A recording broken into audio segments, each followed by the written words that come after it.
Hi everyone, it's Stephanie Thompson. Welcome back to Read Your Library. What can we say about the role of science in public discourse today?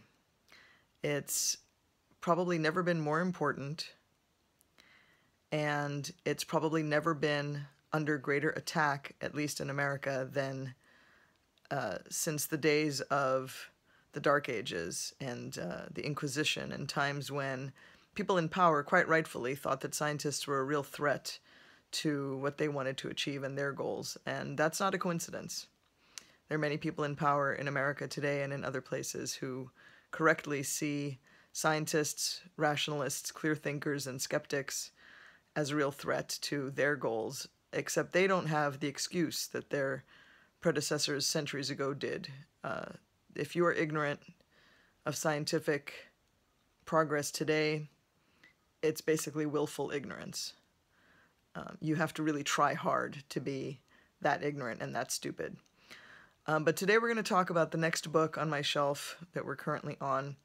And if you're familiar with people like Richard Dawkins, Stephen Jay Gould, Neil deGrasse Tyson, Bill Nye, and others who are really in the forefront of defending science and rational thought in this day and age, they almost entirely all owe it to this guy, Carl Sagan, who really is the grandfather of the rational thought movement as it pertains to public discourse, public policy, the development of science, education and curricula, exploration of space, you name it, he's the guy.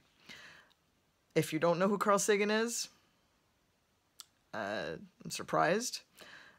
Most famous for his TV show Cosmos and the book that accompanied it, which is also on these shelves somewhere. But this book is really special. This book was compiled and published the year he died, 1996. And in it, he really lays out the most historically based and cogent structure of thought for why science is so important in our public discourse and in our public policy. The Demon-Haunted World is really all about the historical, societal, and public policy reasons why the superstitions, myths, and religious beliefs and other beliefs that are being debunked every year more and more by scientific discovery and exploration are not just quaint relics of the past. They're actively dangerous, can be dangerous to our modern society.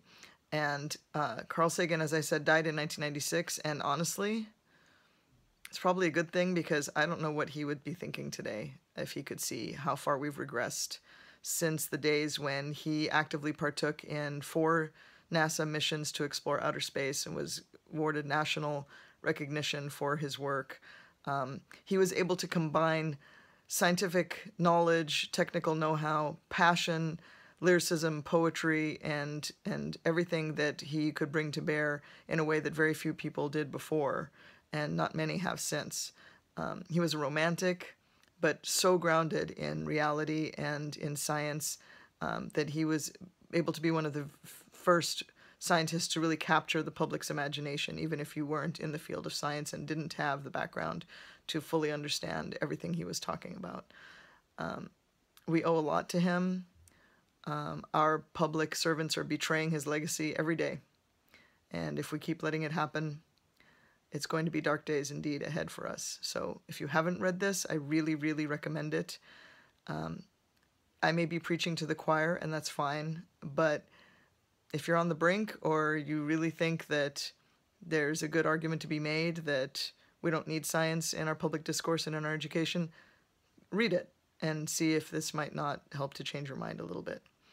The Demon-Haunted World by Carl Sagan, one of the greats. I recommend it. Thanks for coming back to Read Your Library, and I'll see you next time.